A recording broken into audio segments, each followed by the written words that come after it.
Sa mga kamandirigma for today's video ay mag-decide tayo ngayon.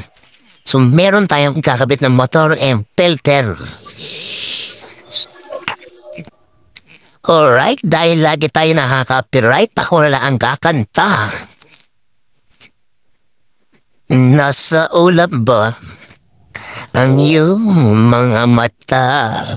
Wala kang awa! At mix na lang siguro ang kantahin ko, guys, kasi di ako marunong kumanta. Okay lang ba sa inyo? Mix na lang?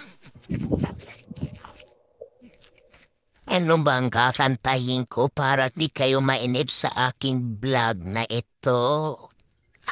Wala na akong maisip na kanta kasi lagi na akong nakaka-copyright.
Alright guys, so natapos na nga tayo mag-install ng filter and cam. So ito guys, sinilagyan natin ng epoxy ang mga dugtungan sa ilalim ng lupa bago natin takpan.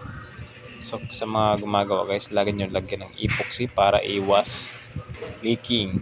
At syempre minsan kasi bumibitaw yan pag malakas yung power ng yung motor. So yung taas, wag nyo lagyan kasi pangit tingnan.